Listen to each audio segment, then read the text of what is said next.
All right, సంధ్యా theatre తొక్కిసలాట ఘటనకు సంబంధించి అల్లు అర్జున్ని 3.5 గంటల పాటు పోలీసులు ఇవాళ విచారించారు.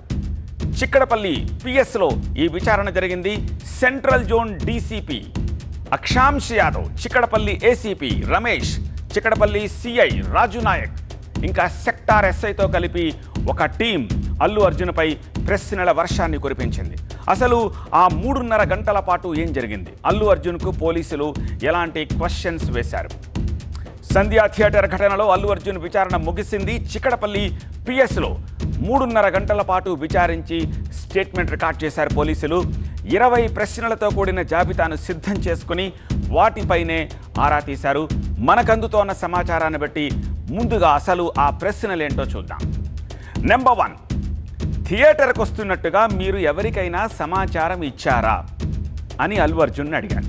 నెంబర్ 2, రోడ్ షో చేశారు, రోడ్ షోకి మీరు అనుమతి తీసుకున్నారా లేదా? నెంబర్ 3, పర్మిషన్ నిరాకరించినట్టు మీకు ఎవరూ చెప్పలేదా? అంటే పోలీసులు ఆ థియేటర్కి వస్తున్నారు అని చెప్పిన ఇన్ఫర్మేషన్కి సంబంధించి పర్మిషన్ అడిగితే దాన్ని నిరాకరించినట్టు మీకు ఎవరూ చెప్పలేదా? నెంబర్ 4, మీ కుటుంబ సభ్యులు ఎవరెవరు థియేటర్కి వచ్చారు? తర్వాత, రేవతి చనిపోయిన సంగతి మీకు థియేటర్లోనే ఉన్నప్పుడు నిజంగానే తెలియదా? తర్వాత, ఏసీపీ సిఐ మిమ్మల్ని అక్కడ కలిసింది నిజమా కాదా? ఆ తర్వాత, మీతో వచ్చిన బౌన్సర్లు ఎంతమంది, ఎక్కడి నుంచి వచ్చారు వాళ్ళు, అంటే ఏ ఏజెన్సీ వాళ్ళు ఎవరు, ఆ డీటెయిల్స్. ఆ నెక్స్ట్ క్వశ్చన్, అభిమానుల మీద దాడి చేసిన బౌన్సర్ల వివరాలు ఏమిటి? చాలామంది వచ్చారు, 30-40 మంది దాకా ఉన్నారని చెప్పేసి చెప్తూ ఉన్నారు. అందులో ఎంతమంది దాడి చేశారు అభిమానుల మీద, తొక్కిసలాటకి కారణమైన ఆ బౌన్సర్లు ఎవరు అని ఆయన అడిగారు. ఆ తర్వాత, ప్రెస్ మీట్లో మీరు చెప్పిన విషయాలపై వివరణ ఏంటి?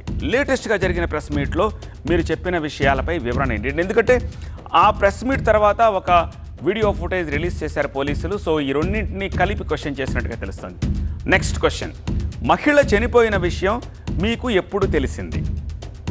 ఆ రోజా, తర్వాత రోజా, ఆ రోజైతే ఎన్ని గంటలకి, ఏమిటి, ఈ డీటెయిల్స్ అన్నీ. ఆ తర్వాత క్వశ్చన్, మీరు 2 గంటల 45 నిమిషాల పాటు థియేటర్లో ఉన్నది వాస్తవమా కాదా? పోలీసులు చెప్పగానే ఒక 2-3 మినిట్స్లో వెళ్ళిపోయానని చెప్తున్నారు కాబట్టి 2 hours 45 minutes మీరు థియేటర్లో స్పెండ్ చేసింది వాస్తవమా కాదా అనేది క్వశ్చన్ చేశారు. దానికి కూడా వీడియో సాక్ష్యం పోలీసుల దగ్గర ఉంది. ఆ నెక్స్ట్ క్వశ్చన్, దగ్గర 850 మీటర్లు, ఇంకా ఆల్మోస్ట్ 1 కిలోమీటర్ అనుకోండి, అంత దూరం మీరు రోడ్ షో చేశారు, ఎందుకు చేశారు అనేది క్వశ్చన్. ఇక నెక్స్ట్ క్వశ్చన్, వెళ్ళేటప్పుడు అంటే తిరిగి వెళ్ళిపోయేటప్పుడు, వచ్చేటప్పుడు రోడ్ షో చేసుకుంటూ వచ్చారు, అది వేరే విషయం. వెళ్ళేటప్పుడు మళ్ళీ రూఫ్ టాప్ నుంచి బయటకు వచ్చి అభివాదం చేస్తూ మళ్ళీ ఒక చిన్న రోడ్ షో లాంటిది చేసుకుంటూ ఎందుకు వెళ్లాల్సి వచ్చింది?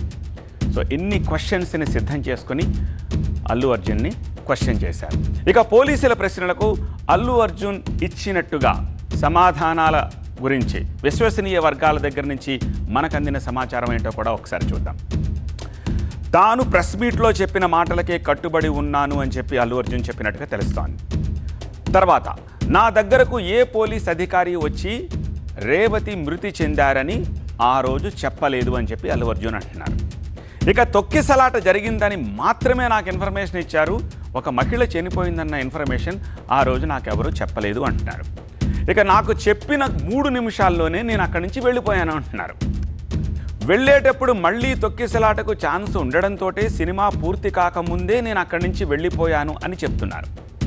సో ఇలా పోలీసులు, అల్లు అర్జున్ 2 వర్గాలు తమ వాదనలకి కట్టుబడి ఉన్నట్టుగానే వాళ్ళు చెప్పినట్టుగా మనకు తెలుస్తోంది. ఈ ఇద్దరి వెర్షన్స్ కూడా ఒకసారి మళ్ళీ చూద్దాం. పోలీసుల వెర్షన్ ఏంటి? అల్లు అర్జున్ ర్యాలీగా వచ్చారు అని, ఒక రోడ్ షో చేసుకుంటూ ఒక ర్యాలీగా వచ్చారు అని. దానికి అల్లు అర్జున్ వెర్షన్ ఏంటి? నేను కాన్వాయ్లో రాలేదు, నేను ఒకే ఒక్క వాహనంలో వచ్చాను, నాకు ముందు వెనకాల వెహికల్స్ రాలేదు, నేను ఒక్కడనే ఒకే వెహికల్లో వచ్చాను అని చెప్పి చెప్తున్నారు. పోలీసుల వెర్షన్, వెళ్ళిపోమ్మన్నా వెంటనే మీరు వెళ్ళలేదు అనేది పోలీసుల వెర్షన్. దానికి అల్లు అర్జున్ ఏమంటున్నారు? చెప్పిన 3 నిమిషాలకే నేను వెళ్ళిపోయాను అంటున్నారు ఆయన. పోలీసుల వెర్షన్, రేవతి మృతి చెందారని అల్లు అర్జున్కి, అంటే మీకు చెప్పాము అని చెప్పేసి పోలీసులు అంటున్నారు. దానికి అల్లు అర్జున్ ఏమంటున్నారు? ఆ విషయం పోలీసులు నాకు చెప్పలేదు అంటున్నారు. తాను సంధ్యా థియేటర్లో పుష్ప 2 సినిమా చూస్తున్నప్పుడు పోలీసులు ఎవరు వచ్చి తనకు విషయం చెప్పలేదు అంటున్నారు అల్లు అర్జున్. సో మొన్న జరిగిన ప్రెస్ మీట్లో ఆయన ఇదే విషయం చెప్పారు. ఏమన్నారో ఒక్కసారి చూద్దాం. థియేటర్ లోపల మీ సినిమా చూసిన కొంచెం సేపటికి సార్ నా వర్క్ అసలు ఏ పోలీసు కానీ ఎవ్వరూ నాకు వర్క్ అసలు నన్ను కలవలేదు, నాతో ఏం చెప్పలేదు. నాకు చెప్పిందల్లా అది పైగా మా మేనేజ్మెంట్ సైడ్ నుంచి వాళ్ళు మా వాళ్ళు వచ్చి చెప్పింది ఏంటంటే సార్ బయట ఓవర్ క్రౌడ్ అవుతుంది, మీరు దయచేసి వెళ్ళిపోండి అని చెప్పారు. వాళ్ళ పోలీసు వాళ్ళందరూ బయట చాలామందికి ప్రాబ్లం అవుతుంది సార్, ఓవర్ క్రౌడ్ అవుతుంది, మీరు వెళ్ళిపోండి అంటే నేను వెళ్ళిపోయా. సినిమా స్టార్ట్ అయిన కొంచెంసేపు నేను వెళ్ళిపోయా. నేను మా వైఫ్ అందరూ మేము బయటకు వచ్చాము అంతే. నాకు అసలు ఆ తర్వాత నెక్స్ట్ డే నాకు తెలిసింది ఒక లేడీ ఇలా ఉందంట, కళ్ళు తిరిగి పడిపోయిందంట, ఆ తర్వాత ఆవిడ పాపం చనిపోయిందంట, ఇలా ఒక కిడ్ ఉన్నాడు అంటే నేను షాక్లో గురయ్యా. అంటే నాకు తెలీదు అసలు, నెక్స్ట్ డే వరకు నాకు అసలు తెలీదు. I had no idea. ఇది ఆ రోజు ప్రెస్ మీట్లో చెప్పింది. ఆ రోజు థియేటర్కు వెళ్ళినప్పుడు తాను ఎలాంటి రోడ్ షో కూడా చేయలేదు అంటున్నారు అల్లు అర్జున్. అది కూడా విందాం. అసలు ఇక్కడ this a false allegation that there is a road show. ఏంటిది ప్రొసెషన్? అసలు ప్రొసెషన్ కాదు, రోడ్ షో కాదు, ఏమీ కాదు. జస్ట్ థియేటర్ ఇక్కడ ఉన్నాను, అక్కడ theatre just couple of metres away, couple of yards away from the theatre. అది అసలు రోడ్ షో కాదు, ఏమీ కాదు. కారు అలా వెళ్తూ ఆగిపోయింది. ఒక పాయింట్ తర్వాత ఎంత జనం కూడిపోతారంటే అండి, మీరు కనపడితే కానీ జనం వెళ్ళరు. బౌన్సర్లు కానీ ఎవరన్నా పోలీస్ కానీ అందరూ అడుగుతారు సార్ మీరు ఒక్కసారి వేవ్ చేసాను సార్ వాళ్ళు వెళ్ళిపోతారంటే మేము మామూలుగా ఎప్పుడు బయటకు వచ్చి అందరికి వేవ్ చేస్తాం. అది నేనే కాదు, ఎనీ లీడర్ ఎనీ సెలబ్రిటీ ఎవరైనా అడగండి, మనం వేవ్ చేస్తేనే వాళ్ళందరూ జరుగుతారు. ఓకే చూసాం, ఒక సాటిస్ఫాక్షన్ ఉంటుంది, అప్పుడు దే స్టార్ట్ మూవింగ్ అవే. ఆ దీని మీద చేశాను. And is also respect. ఇంత వేల మంది చూస్తానికి వచ్చినప్పుడు నేను నా కారు లోపల టెంటెడ్ కార్ లోపల దాక్కుని కూర్చుని ఉన్నా. బట్ అంతమంది అంతమంది వచ్చినప్పుడు వాళ్ళకి ఏం కావాలి? హీరోది ఒక గ్లిమ్స్ కావాలి అంతే. అది కూడా ఇవ్వకపోతే నేను ఎంత యారగెంట్ కింద ఉంటుంది. ఇంతమంది ప్రేమ చూస్తే నా కాలు నాకు కూర్చున్నారులే అనుకుంటాను నేను. సో ఇది అల్లు అర్జున్ చెప్తున్నది. నేను బయటకు వచ్చి ఒక గ్లిమ్స్ వాళ్ళకి కనిపించేసి తప్పుకోమని చెప్పి మూవ్ అయిపోతే బెటర్ కదా అని చెప్పి బయటకు వచ్చాను అంటున్నారు తప్పితే it's not a road show or a procession అని చెప్పే ప్రయత్నం చేస్తున్నారు. మీన్ వైల్ 3.5 గంటల విచారణలో పోలీసులు కీలక విషయాల్ని అల్లు అర్జున్ తోటి ప్రస్తావించారు. కారణం ఏంటి? This paper. ఎందుకని? ఇది రిమాండ్ రిపోర్ట్. ఈ రిమాండ్ రిపోర్టు ఇవాళే బయటకు వచ్చింది. కేసు ఫైల్ అయిన వెంటనే రిమాండ్ రిపోర్ట్ రాలేదు. ఈ రిమాండ్ రిపోర్ట్ను పెట్టుకునే ఇవాళ అల్లు అర్జున్ని పోలీసులు క్వశ్చన్ చేశారు. రిమాండ్ రిపోర్ట్ని ఆయనకే చూపిస్తూ ప్రశ్నలు అడిగారు. తొక్కిసలాటకు A12 నుంచి A15 అండ్ అదర్స్ వరకు ఉన్న నిందితులే ప్రధాన కారణం అని చెప్పేసి ఈ రిమాండ్ రిపోర్ట్ చెప్తోంది. అందుకు సంబంధించిన కొన్ని వీడియో ఆధారాలను కూడా చూపిస్తూ ప్రశ్నలు అడిగినట్టుగా మనకి సమాచారం అందుతోంది. వాళ్ల తీరుతోనే తొక్కిసలాట జరిగిందని, ఆ క్రమంలోనే రేవతి చనిపోయిందని పోలీసులు చాలా బల్లగుద్ది చెప్తున్నారు. ఎందుకంటే వాళ్ళు 10,000 వీడియోలను పరిశీలించామని చెప్పి సిపి చెప్తున్నారంటే ఎంత డీటెయిల్డ్గా మైన్యూట్గా దొరికిన ప్రతి వీడియోను అబ్జర్వ్ చేసి, నిజానికి సోషల్ మీడియాలో రోజుకొకటి అలాంటి కొత్త వీడియోలు కూడా బయటకు వస్తూ ఉన్నాయి ఏం జరిగింది అని చెప్పేసి. సో దాన్ని బేస్ చేసుకుని, రిమాండ్ రిపోర్ట్ని బేస్ చేసుకుని, ఆ వీడియోలను బేస్ చేసుకుని ఇవాళ అల్లు అర్జున్ క్వశ్చన్ చేశారు. సంధ్యా థియేటర్ తొక్కిసలాట కేసులో మొత్తం 18 మంది నిందితులుగా ఉన్నారు. డే 1 నుంచి మనకు తెలుస్తున్నది ఏంటి?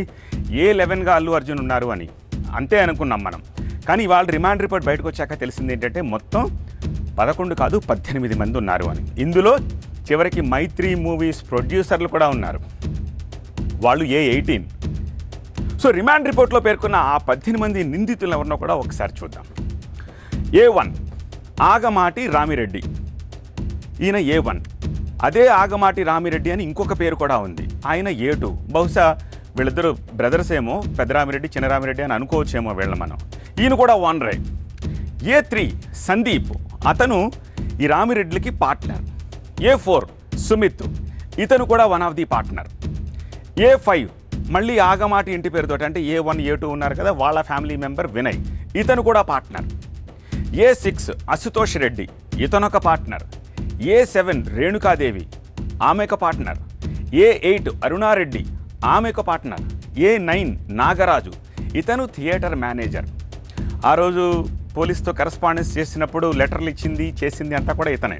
ఇక A10 విజయ్ చందర్, ఇతను లోయర్ బాల్కనీ ఇన్ఛార్జ్. ఎందుకంటే ఈ ఇష్యూ జరిగింది అక్కడ, అక్కడే. ఇక A11 అల్లు అర్జున్, హీరో, మనందరికీ తెలిసిందే. ఇక్కడ దాకా తెలుసు.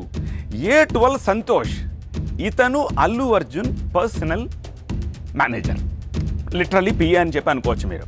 A13 శరత్ బన్నీ, ఇతను అల్లు అర్జున్కి సంబంధించిన ఇంకొక manager, personal manager, maybe official manager, cinema సంగతి చూసుకునే మేనేజర్ అయి ఉండొచ్చు. A14 రమేష్, ఇతను Allu Arjun personal security guard. A15 Raju, Allu Arjun personal security guard ఇంకొకరు. A16 వినయ్ కుమార్, ఇతను ఫ్యాన్స్ అసోసియేషన్కి సంబంధించిన అక్కడ సంధ్యా థియేటర్ ఏరియాలో ఫ్యాన్స్ అసోసియేషన్కి సంబంధించిన పర్సన్ అల్లు అర్జున్కి సంబంధించి. A17 పర్వేజ్, ఇతను కూడా ఫ్యాన్స్ అసోసియేషన్ మెంబరే. ఇంతకుముందు నేను చెప్పినట్టు A18 మైత్రి మూవీస్ ప్రొడ్యూసర్స్. సో ఇలా A1 నుంచి A18 ఇవాళ రిమాండ్ రిపోర్ట్లో బయటకు వచ్చాయి. సో కీలక నిందితులు ఎవరు ఇందులో అంటే, కీలక నిందితులు అంటే అంతా నిందితులే, ఎవరు డైరెక్ట్ కాజ్ అయ్యారు ఈ ఇన్సిడెంట్ ఇలా జరగడానికి, ఎవరు ఇండైరెక్ట్ కాజ్ అయ్యారు అనేది మనం కొంచెం విశ్లేషణ చేయొచ్చు. A12 నుంచి A17 వరకు కూడా, సో 17 అంటే అదర్స్ అని అన్నారు కాబట్టి, బట్ లిటరల్గా రిమాండ్ రిపోర్ట్లో ఏం చెప్పారంటే A12 to A15 and others, వీళ్ళని కీలక నిందితులుగా చెప్తోంది రిమాండ్ రిపోర్ట్. కారణం ఏంటంటే రేవతి మరణానికి వీళ్ళే ప్రత్యక్ష కారణమని ఈ రిమాండ్ రిపోర్టు ఎందుకు చెప్తుంది అంటే, వీళ్ళు తోసెయ్యడం వల్లే, వీళ్ళు నెట్టెయ్యడం వల్లే తొక్కిసలాట జరిగింది అని చెప్పి ఈ రిమాండ్ రిపోర్ట్లో పేర్కొన్నారు. A12 Santosh, 13 Sharath Bunny, 14 Ramesh, 15 Raju and others అంటే వినయ్ కుమార్ అండ్ పర్వేజ్, వీళ్ళు అల్లు అర్జున్ మీదకి ఫ్యాన్స్ వస్తుంటే వీళ్ళు నెట్టేయడం కారణంగా స్టాంపీడ్ అంటే తొక్కిసలాట జరిగింది అని చెప్పేసి ఈ రిమాండ్ రిపోర్ట్ చెప్తోంది. సో రేవతి మృతికి వీళ్ళు డైరెక్ట్ రీజన్గా మనం దీన్ని చూడాల్సిన అవసరం కనిపిస్తుంది. దీనికి సంబంధించి మరి డీటెయిల్స్ అందించేందుకు మా ప్రతినిధి విజయ్ ప్రస్తుతం మనకి లైవ్లో సిద్ధంగా ఉన్నారు. విజయ్, రిమాండ్ రిపోర్ట్లో చాలా స్పష్టంగా ఈ విషయం పేర్కొన్నారు. A12 to A15 and others of A11 Allu Arjun pushed them away forcibly, due to which the mob entered into the lower balcony and అక్కడ ఏం జరిగిందో మనం చూసాం. సో ప్రత్యక్ష కారకులు ఎవరు ఈ ఎంటైర్ ఎపిసోడ్లో, పరోక్ష కారకులు ఎవరు అన్నది బేసింగ్ ఆన్ దిస్ రిపోర్ట్ మనం అర్థం చేసుకోవచ్చా? ఖచ్చితంగా సత్య, ఎందుకంటే ఇప్పటి వరకు అల్లు అర్జున్ కేవలం A11గా పెట్టారన్న విషయానికి సంబంధించి మనం దాదాపుగా పోలీసులు ఇచ్చిన వెర్షన్ కావచ్చు, రాష్ట్ర ముఖ్యమంత్రి ఇచ్చిన వెర్షన్ కావచ్చు, అల్లు అర్జున్ ఎందుకు ఈ కేసులో అరెస్ట్ చేయాల్సి వచ్చిందన్న దానికి జస్టిఫికేషన్ కోసం గంట సేపటి పాటు అసెంబ్లీలో రాష్ట్ర ముఖ్యమంత్రి మాట్లాడారు. ఈరోజు రిమాండ్ రిపోర్ట్లో ఏదైతే మెన్షన్ చేస్తారో ఈ రిమాండ్ కాపీ ఈరోజు బయటకు వచ్చింది. ఆ రోజు కోర్టు 14 days రిమాండ్ ఇచ్చిన తర్వాత అల్లు అర్జున్ ఇమీడియట్గా బెయిల్ పైన నెక్స్ట్ డే మార్నింగ్ రిలీజ్ కావడంతో రిమాండ్ రిపోర్ట్ బయటికి రాలేదు.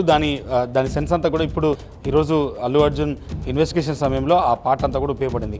ఇప్పటివరకు ఈ కేసులో ఇంతమంది ఉన్నారన్నది కూడా బయట ప్రపంచానికి తెలియదు. ఇంతమందిని హైదరాబాద్ పోలీసులు పెట్టడానికి గల కారణం ఏంటంటే, దీంట్లో 2 కేటగిరీలు, ఎవరు ప్రత్యక్ష కారణం, ఎవరు పరోక్ష కారణం. అల్లు అర్జున్ పరోక్ష కారణం అనేది మొదటి నుంచి రాష్ట్ర ప్రభుత్వం చెప్తుంది, పోలీసులు చెప్తున్నారు.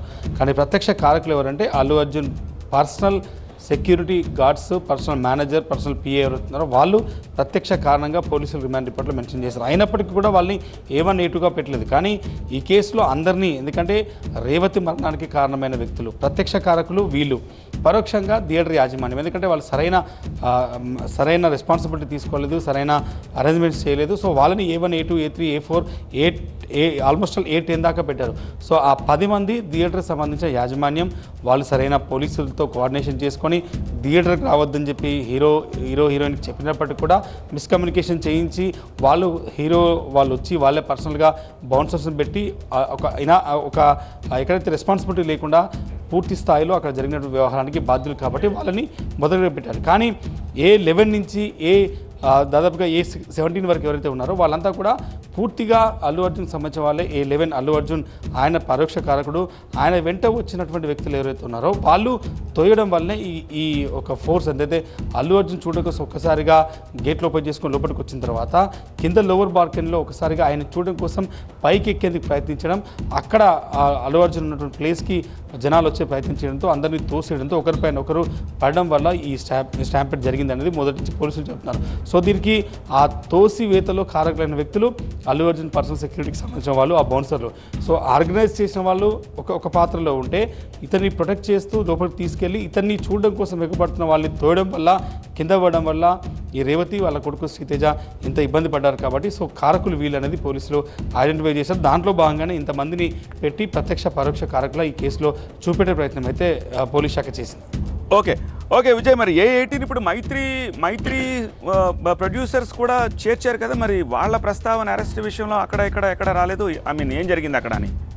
అంటే దీంట్లో మనం చూడొచ్చు, దీంట్లో ఒక థీమ్ సత్య మొదటి నుంచి కూడా పోలీసులు చెప్తుంది, బెనిఫిట్ షోల పేరిట సినిమా హీరో ఏదైతే చూడడానికి వచ్చాడో దానికి ప్రత్యక్షంగా పరోక్షంగా అందరినీ కేసులో పెట్టారు.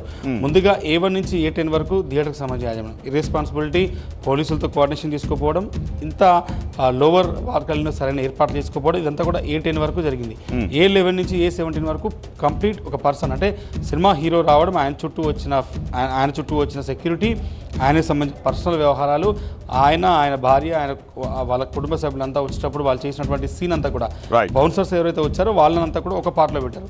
ఈ ఎంటైర్ వ్యవహారంలో సినిమా రిలీజ్కి రాష్ట్ర ప్రభుత్వం పర్మిషన్ ఇస్తే మీరు ఎన్ని టికెట్లు అమ్మారు, సినిమా బెనిఫిట్ షో ఎన్ని టికెట్లు అమ్మాలి, ఎందుకంటే బెనిఫిట్ షో ప్రొడ్యూసర్కి సంబంధించిన విషయం. ఎందుకంటే బెనిఫిట్ షో థియేటర్కి కేవలం థియేటర్లో ఏదైతే ఆట వేస్తారు తప్ప అదంతా కూడా ఆర్గనైజ్ చేయాల్సింది థియేటర్కి సంబంధించి ఇక్కడ కింద ఏర్పాట్లు, ఆ సెక్యూరిటీ అంతా చూసుకోవాల్సింది వాళ్ళైనా కూడా సినిమాకి సంబంధించి ఎన్ని టికెట్లు అమ్మారు, ఎంత రేట్కి అమ్మారు, ఇవన్నీ కూడా చూసుకోవాల్సింది సినిమాకి సంబంధించిన ప్రొడ్యూసర్స్. సో వాళ్ళు కూడా ఒక పార్ట్ ఆఫ్ భాగస్వాములు కాబట్టి అందుకోసం మైత్రి మూవీస్ కూడా ఈ కేసులో వన్ ఆఫ్ ద అక్యూజర్గా చేసినట్టుగా పోలీసులు చెప్తున్నారు. దీంట్లో డిఫరెన్షియేట్ చేశారు. A1 నుంచి A10 వరకు థియేటర్ వాళ్ళు, A11 నుంచి A17 వరకు అల్లు అర్జున్ టీం, A18 సినిమాకి సంబంధించినటువంటి బెనిఫిట్ షోకి ఎంత మేర టికెట్లు అమ్మారు, ఎన్ని టికెట్లు అమ్మారు, ఇవన్నీ చూసుకోవాల్సిన బాధ్యత ప్రొడ్యూసర్స్ ఉంటుంది కాబట్టి వాళ్ళని కూడా బాధ్యులు చేస్తూ ఈ కేసులో వాళ్ళు అక్యూజ్గా చేశారు. Okay, alright. సో అది విషయం. ఎగ్జాక్ట్గా ఏం జరిగింది ఈ రిమాండ్ రిపోర్ట్ని బేస్ చేసుకుని అంటే ఇది ఆన్ సీయింగ్ హిమ్, అంటే అల్లు అర్జున్ని చూడంగానే క్రౌడ్ ఒక్కసారిగా రావడంతో ఈ ఇన్సిడెంట్ జరిగింది అని చెప్పేసి వాళ్ళు స్పష్టంగా రిమాండ్ రిపోర్ట్లో పేర్కొన్నారు. A11 పర్సనల్ ఎవరైతే ఉన్నారో from A12 to 15 and others, అంటే 16-7 కూడా ఇంక్లూడ్ చేస్తూ వాళ్ళ కారణంగా ఈ స్టాంపీడ్ జరిగింది అన్నది ఇప్పుడు మనకి ఈ రిమాండ్ రిపోర్ట్ని బేస్ చేసుకొని అర్థమవుతోంది.